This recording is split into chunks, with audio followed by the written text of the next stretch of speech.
banyak yang mengindikasikan kita terjebak di middle income trap. Kalau menurut Ibu Afi sendiri seperti apa? Saya setuju. Karena apa? Dengan setiap krisis itu selalu terjadi penurunan pendapatan per kapita. Di mana orang itu yang tadinya sudah naik kelas, dia turun kelas lagi. Nah, di sini PR pemerintah adalah ketika setiap krisis itu harus diperhatikan adalah kelas menengah bawah. Karena kalau kita lihat pertumbuhan ekonomi Indonesia sih pasti 5% tuh pasti bisa gitu. Tapi problemnya adalah kesenjangan yang menjadi masalah. Di mana yang berkonsumsi dan sekarang itu mendominasi 55% PDB kita, itu adalah kelas menengah atas yang 57 juta atau 20%. Nah, mereka yang memang mendapat insentif agar pertumbuhan ekonomi bagus. Nah, problemnya kita masih punya 100 juta lebih orang yang ini memang dalam posisi hampir miskin bisa jadi miskin. Dan yang sudah miskin tambah banyak kan jadinya gitu. Nah, jadi menurut saya memang program BLT ini bagus ketika krisis, tapi kemudian harus ada keberlanjutan untuk pemberdayaan. Nah, pemberdayaan ini membutuhkan satu investasi ya.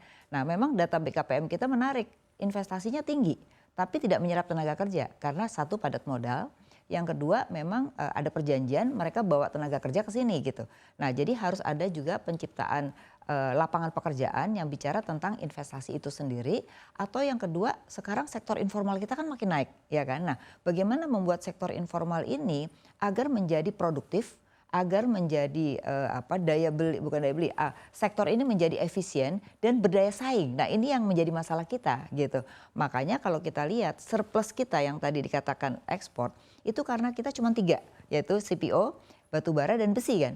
Tapi kalau harga lagi turun, kita defisit lagi. Nah, berarti memang hilirisasi yang selalu digemakan pemerintah itu harus mulai dilakukan, tetapi mungkin tidak hanya pada boksit, nikel yang memang padat modal, tapi harus padat karya juga. Oke, baik. Gitu. Ini menarik Andi, kita bicara terkait hilirisasi yang mana juga jadi fokus pemerintah begitu ya. Yang mana juga digadang-gadang Andi hilirisasi berhasil, Indonesia akan menjadi negara maju. Ini menurut Anda seperti apa Pak Haji? Apakah memang semudah itu untuk menjadi negara maju? Jadi begini, pemerintah memang dari awal sudah menjadikan program prioritas yang namanya downstreaming atau hilirisasi. Ini adalah bentuk dari transformasi ekonomi namanya. Sehingga kemudian Pak Presiden menyampaikan ada 3 fokus utama untuk hilirisasi.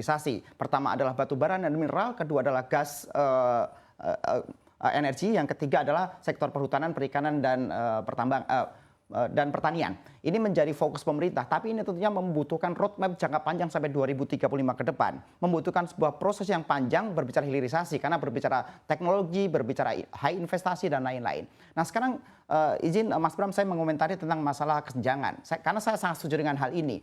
Di mana lebih dari 17.000 triliun PDB Indonesia, karena kalau kita lihat data 2021 adalah 16.971, dengan tambah 5% berarti lebih dari 17.000 triliun. Tetapi masalahnya jumlah penduduk kita ini sangat besar, dengan 275 juta orang, berarti PDB per kapita itu sekitar 4.000 dolar per tahun lah ya, kira-kira begitu.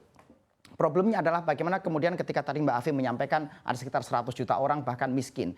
Itulah yang namanya Gini rasio. Kita masih di angka 0,384 sebelum pandemi. Saya yakin setelah pandemi itu naik lagi dan bahkan mungkin 0,4. Kondisi inilah yang kemudian membuat kita sulit untuk membuat lompatan ke atas. Kalau boleh menambahkan sedikit tambahan dari Bu Afi tadi, bagaimana Mbak Afi sudah menyampaikan dengan presisi tentang bagaimana ada 2 hal yang perlu dilakukan oleh pemerintah. Satu, berbicara masalah employment. Employment ini tentunya berbanding lurus dengan investasi. Problemnya adalah tingkat rasio investasi terhadap serapan tenaga kerja semakin berkurang. Ini yang harus dievaluasi oleh pemerintah. Apa karena ini karena teknologi yang makin tinggi atau karena hal apa? Tapi tentunya pemerintah harus fokus dengan investasi berbanding lurus dengan penyerapan tenaga kerja. Dan yang kedua adalah bagaimana sektor informal tadi seperti Mbak Afi sampaikan. Begini Mas Bram, tahun 2023 pemerintah menyalurkan 460 triliun dana KUR yang bunganya hanya 6%. Tapi jangan lupa, pemerintah atau Kementerian Keuangan masih memberikan subsidi kepada bank juga. Jadi artinya ini menjadi beban fiskal juga buat pemerintah. Kira-kira begitu.